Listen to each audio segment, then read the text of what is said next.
nosso podcast da Trilha Humanos e Máquinas. Esse primeiro episódio será apresentado por mim, Maria Yara, aluna do segundo ano B. Por mim, Maria Letícia, aluna do segundo ano B. E teremos a participação especial da nossa professora da trilha. Olá meninas, tudo bem? Vamos falar um pouco mais sobre esse assunto, que está tão em pauta, nesses nossos dias atuais, que é a inteligência artificial. E vamos procurar focar dentro da área da saúde, vamos falar um pouco sobre usos e concepções, sobre como utilizar as inteligências artificiais de forma ética e de forma que não vá ferir os direitos humanos também. Ainda não entrando no assunto de inteligência artificial na saúde, mas você poderia definir o que é a inteligência artificial nos dias atuais? Sim, a inteligência artificial, ela visa, fazer, são sistemas, são sistemas que visam fazer todas as ações humanas, e agir como um ser humano.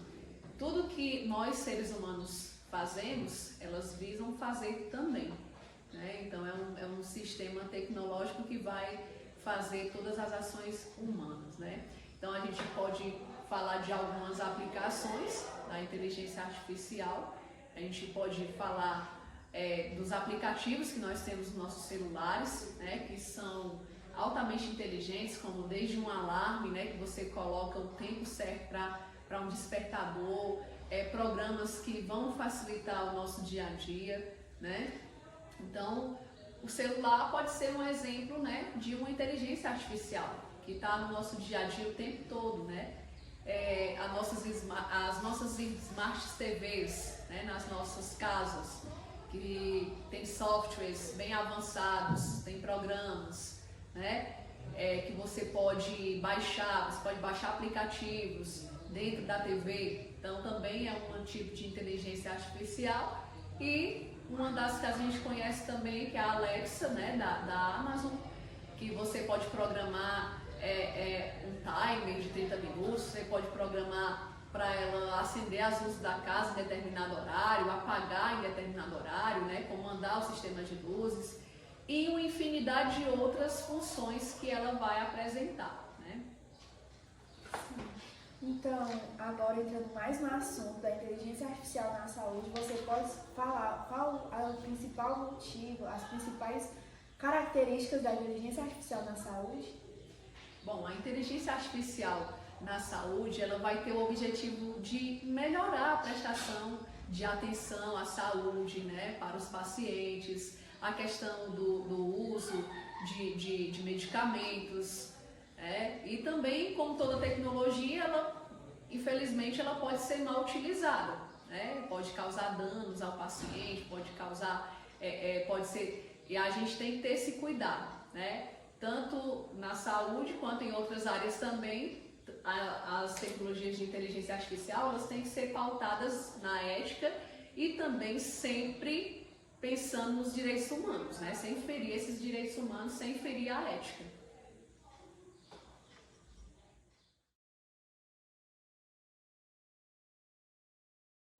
Agora a gente vai falar um pouco sobre um relatório publicado da OMS. No dia 21 de junho de 2021, foi publicado pela OMS um relatório global sobre o uso de inteligência artificial na saúde e 6 princípios orientadores para o seu bem uso e concepções.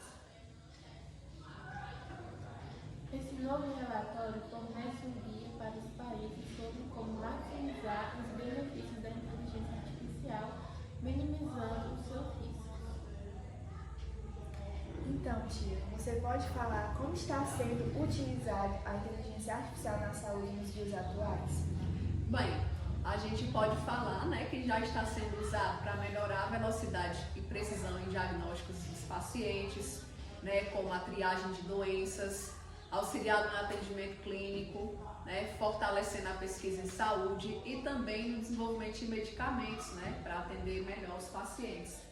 Então vai ter uma grande importância, porque vai melhorar bastante a questão do paciente ter uma velocidade em um diagnóstico de uma doença, e que ele possa tratar o mais rápido possível. A gente já tem tecnologias para isso. Inteligência artificial e saúde. Sim, Apoiar a intervenção da saúde pública como vigilância de doenças, né? Complementando aí como é que a inteligência artificial é utilizada na saúde, né? A gestão dos sistemas de saúde, porque a gente sabe que existem sistemas que vão estar guardando os dados dos pacientes, né? Esses dados que podem ser utilizados pelos médicos na rapidez, né? Para poder dar uma maior rapidez nesse diagnóstico e tratamento, né? Então, capacitar os pacientes a ter um maior controle do seu próprio cuidado com a sua saúde, né? O documento também aponta que as oportunidades estão ligadas a desafios e riscos, como coleta e uso antiético de dados. Você pode falar um pouco mais sobre como é utilizado esse mau uso de dados? Podemos sim, né? A gente pode falar na questão do uso de dados em relação ao risco, né, que traz ao paciente, né? A questão da confidencialidade, né? E a questão da ética, porque é uma questão até de segurança para o paciente. A gente viu há pouco tempo que um funcionário, né, do IML, onde foi feita todo o procedimento do acidente da cantora Marília Mendonça, né, ele jogou, né, teve acesso ao sistema todo lá que tem os dados dos pacientes, viu que tinha acesso a esses documentos, a essas fotos da cantora e simplesmente se apropriou dessas fotos e jogou nas redes sociais. Isso configura um crime, né? Porque está violando a questão da confidencialidade, é antiético para o profissional, é uma atitude antiética, porque ele está expondo fotos de uma pessoa que foi a óbito, né? Ele está fazendo uma exposição pública, então isso é antiético. E também vai toda a questão que a própria cantora é uma figura pública, né? Então foi às redes sociais, muita gente teve acesso, né, a essas fotos, a família deve ter tido também acesso a essas fotos, então gera todo um transtorno. Então esse funcionário, esse profissional, ele foi antiético e ele feriu a parte de ética e feriu também os direitos humanos, que é direito do paciente ter os seus dados guardados, né, confidenciais. Então ele se utilizou, né, da condição dele de profissional, de ter acesso a esses dados para fazer e cometer esse crime, né? E a gente viu que a família já entrou em contato, já tomou as providências cabíveis e está processando e ele está respondendo por esse crime, né? Então a gente pode falar nessa questão da cibersegurança, da segurança do paciente, né? E o uso antiético desses dados dentro da saúde. Esse é um dos exemplos. Não só da Marília Mendonça, mas teve também outros artistas, Gabriel Diniz, Cristiana Araújo, né? Foram alguns artistas que a gente pode citar que tiveram seus direitos violados nessa questão da confidencialidade, né? E de terem o direito dos seus dados estarem resguardados, né? Foram violados, né? Você falou aí sobre cibersegurança, você pode falar, dar um exemplo dessa cibersegurança, falar um pouco mais sobre? Pronto, a cibersegurança, né? Que a gente está vendo muito hoje em dia, né, a questão de Pix, né, a gente vê que tem bastante pessoas que se passam por outras pessoas, ou no WhatsApp, nas redes sociais, e para se aproveitarem, né, para pedirem dinheiro, para pedirem Pix, e muitas pessoas estão caindo nesse golpe, né, muitas pessoas já sofreram esse golpe.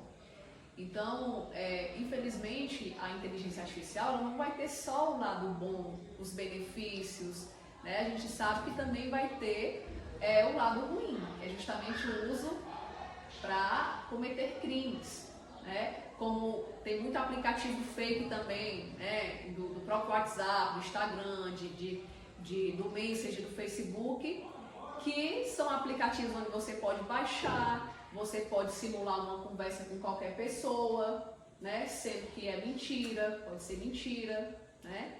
Então, por exemplo, eu posso pegar um aplicativo desses e me passar por vocês, fingir que estou tendo uma conversa com vocês, sem eu ter tido, né? e também me aproveitar, né, caluniar, ou até mesmo usar nessa questão mesmo do dinheiro, né, dos golpes que estão sendo aplicados aí diariamente, né, dentro do que a gente vê aí no nosso dia a dia, várias notícias de pessoas recebendo golpes e mais golpes, né, que vão perdendo dinheiro para esses bandidos que aplicam esses golpes, e a gente tem que ser cada vez mais combatentes, né, contra essa parte de usar essas tecnologias para fazer esse tipo de crime, né, para cometer esse tipo de crime. Então, até entra também a questão, né, da criminalização nas redes sociais, do uso indevido, né, as fake news, essa questão desses golpes, né, é importante que faça essa criminalização também,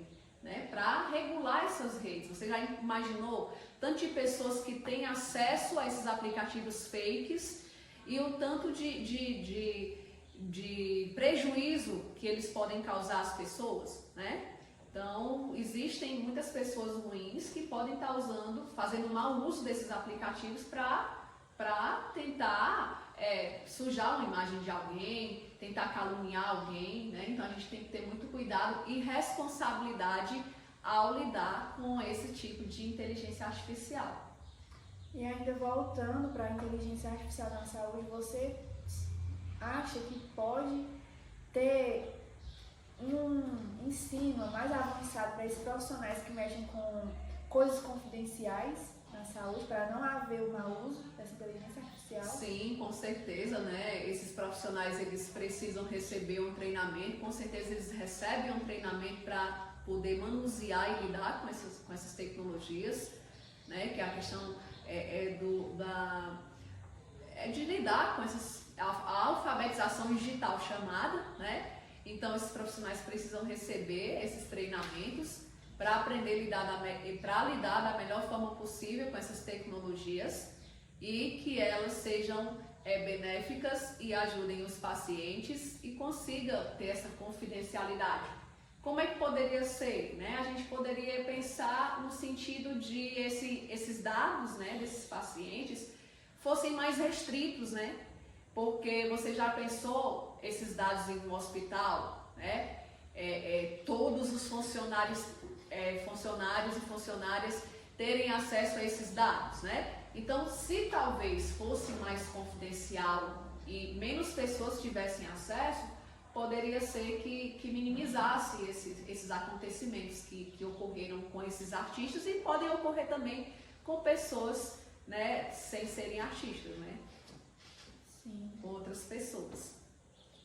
E agora, saindo um pouco mais sobre esse assunto da inteligência artificial, a gente vai voltar lá para o artigo falado aqui no começo do episódio e vamos falar agora sobre os 6 princípios para garantir que a inteligência artificial funcione para o interesse público em todos os países.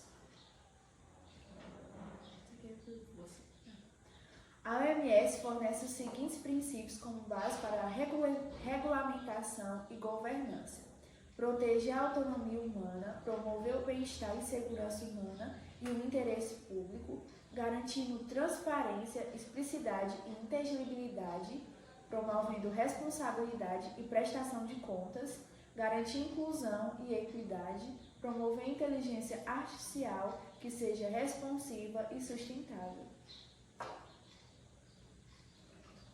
Proteger a autonomia humana. Falei tudo. Isso. Como é que a gente faz isso, né? Um desses princípios em proteger a autonomia humana, né? Seres humanos, eles devem permanecer no controle desses sistemas de saúde, né? A autonomia. A gente tem a inteligência humana que vai fazer todo o papel de um ser humano, por exemplo. Tudo que um ser humano fizer, ela vai fazer. Só que a gente não pode esquecer que vai ter um profissional por trás dessa tecnologia e ele vai ter autonomia para poder mexer com ela, para poder manuseá-la da melhor forma possível e sempre pensando, né, na proteção dos dados do paciente, sempre pensando no melhor para os seus pacientes. Promover o bem-estar e a segurança humana e o interesse público. Pois bem, a gente pode falar dos projetistas, né, dessas tecnologias que devem atender a requisitos requisitos esses que são regulamentares de segurança, né? Então eles precisam sempre, ao estar desenvolvendo essas tecnologias, quando um projetista vai desenvolver um design, uma ferramenta, um aplicativo, né? Ele deve pensar sempre nos requisitos regulamentares, né? E sempre pensar na segurança das pessoas que vão estar se utilizando e se beneficiando dessas inteligências, né? Dessas tecnologias. Devem estar disponíveis medidas de controle de qualidade na prática e melhoria da qualidade no uso da inteligência artificial. Garantindo transparência, explicabilidade e inteligibilidade, né? Como que isso acontece, né, Letícia? A questão da transparência de informações, que elas sejam publicadas ou documentadas, né? Antes do projeto ou da implantação de uma tecnologia de inteligência artificial. Então, para desenvolver uma inteligência artificial, tem todo um processo, né? Primeiro, tem que ser regulamentado. Segundo, tem que se pensar na segurança das pessoas que vão utilizar essas tecnologias. E terceiro, fornecer informações, né, ter transparência com o público que vai se utilizar dessas tecnologias, né? As pessoas precisam estar cientes como é que vai funcionar essa tecnologia, como é que ela vai nos beneficiar e se ela não vai causar algum prejuízo para a população. Promovendo responsabilidade e prestação de contas. Como pode ser feita essa responsabilidade e prestação de contas? Pronto, como é que a gente vai trabalhar essa parte, né?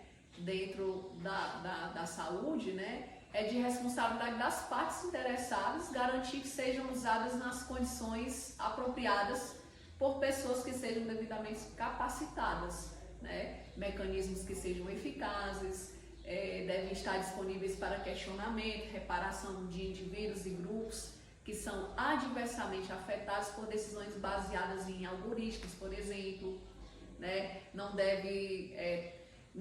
Esses profissionais não devem tomar decisões só baseadas nesses algoritmos que são colocados por essas tecnologias, porque podem cometer injustiças, né? Então tem que pensar num conjunto, né? No todo, não somente por esses algoritmos, mas também se basear em decisões no cotidiano, né, no que é vivenciado no dia a dia, né, para não cometer injustiça de demitir um funcionário injustamente, né? Então deve ser pensado não só do lado da tecnologia que vai gerar um desempenho de um funcionário, né? Aí vai lá o algoritmo dá super baixo, mas esse funcionário é super competente, então tem que levar em conta os vários aspectos, né? No caso, a gente tem que usar a inteligência artificial, mas também temos que olhar a olho nu e ver como humanos aquele devido caso que a gente está usando a inteligência artificial. Isso, exatamente. Aí entra aquela questão da autonomia. A gente vai usar essas tecnologias, mas a autonomia é nossa, né? A responsabilidade de uso dessas tecnologias é toda nossa. Então a gente tem que ter sempre responsabilidade de não cometer injustiças, nesse caso de averiguar, analisar o trabalho de um profissional dentro de um hospital, por exemplo, né? Não pode averiguar somente por dados, por números, tem que ver o desempenho desse profissional também dentro do trabalho, né? Como é que ele se porta, se ele é ético, se ele faz todas as funções devidamente bem e sempre pensando no bem-estar dos seus pacientes. Então, a gente sempre tem que ter um olhar também humano, né? Não só baseado em tecnologias. Promover inteligência artificial que seja responsiva e sustentável. Pronto, né? Nesse caso aí entra a parte dos designers, né? Dos que vão produzir, os que vão desenvolver esses tipos de tecnologias, né? Como é que eles vão fazer com que essas tecnologias sejam criadas de forma responsável e também sustentáveis, né? Porque a gente sabe que o meio ambiente também a gente tem que pensar que hoje é uma pauta praticamente mundial, né? Não é só a nível de Brasil, é mundial, a preocupação em minimizar os impactos ambientais, em preservar o meio ambiente, né? Então, no momento que esses designers estarão desenvolvendo, né, vão desenvolver essas novas tecnologias, eles têm que pensar nesse ponto também. Se essas tecnologias não vão causar grandes impactos ambientais ao mundo, né? Então, tem que avaliar de forma contínua, né, e transparente, para que esses aplicativos sejam produzidos sem ferir o meio ambiente, sem causar grandes impactos, né? Os sistemas também devem ser projetados para minimizar suas consequências ambientais e aumentar a eficiência energética. Você pode falar mais um pouco sobre esse assunto? Sim, né? O que acontece, né? Governos e empresas, eles devem estar trabalhando sempre juntos, né, em parceria, para que eles vejam a capacitação de profissionais da área da saúde para se adaptarem ao uso desses sistemas de inteligência artificial, né? Porque a questão que a gente está falando do treinamento, a gente vê que são muitas tecnologias, mas esses profissionais, para poder utilizarem essas tecnologias, precisam ser treinados para que eles possam usar essas tecnologias da melhor forma possível, sem ferir a parte de estar prejudicando um paciente, né? Tem que ter todo um cuidado em relação a isso e também, né, ver possíveis perdas de empregos devido ao uso de sistemas automatizados, né? Porque isso aconteceu na parte quando a gente começou a era da industrialização, né? Que as empresas foram comprando novas máquinas, foram substituindo o trabalho manual das pessoas por máquinas, né? Então tem que pensar muito nisso também. E nem sempre vai ser a inteligência artificial, ela nem sempre vai poder substituir o trabalho humano, né? Como a gente vê, vai precisar de uma pessoa humana por trás, né? Que vá manusear da melhor forma possível essa tecnologia. Só que a gente sabe que podem diminuir os empregos, né? Podem diminuir empregos das pessoas, algumas pessoas podem vir a ser demitidas porque a inteligência artificial pode estar fazendo todo o trabalho que ela pode fazer e talvez até melhor, mas, como eu falei, sempre tem que ter uma pessoa, né, um ser humano por trás dessas tecnologias que vai fazer com que elas funcionem da melhor forma possível, né? Então, eu acho que o governo e as empresas elas devem sempre estar em parceria para tentar minimizar isso, né? Essa questão do desemprego no país, aqui no Brasil, a gente vê que foi nos últimos 4 anos foi muito debatido. Milhões e milhões de pessoas desempregadas, procurando emprego, pessoas que têm uma formação, são profissionais capacitados, mas não têm um emprego decente, né? Um emprego digno. Então essas empresas e o nosso governo também tem que pensar nesse sentido, de não só de usar as tecnologias nessas empresas para melhorar a produção das empresas, mas também pensar na geração de empregos para essas pessoas, né? E melhorando a geração de empregos, a gente sabe que o país também vai melhorar na economia e em vários outros aspectos. Então, essa foi um pouco sobre o que é a inteligência artificial na saúde e um pouco da inteligência artificial. Claro que é um leque de informações sobre, mas isso é só um pouco do que ainda está por vir. Espero muito que vocês gostem e é isso. Tchau! Pois é, meninos, foi um muito prazer obrigada, estar com vocês. Por nada, o prazer foi meu. Obrigada por vocês estarem também aqui falando desse assunto tão interessante, tão atual, né? Espero que a gente possa estar fazendo outros podcasts também sobre outros assuntos também interessantes. E espero que vocês gostem, né? Vocês que estão aí assistindo, espero que gostem, compartilhem. E é isso. Obrigado pela atenção de vocês e até o nosso próximo episódio, né?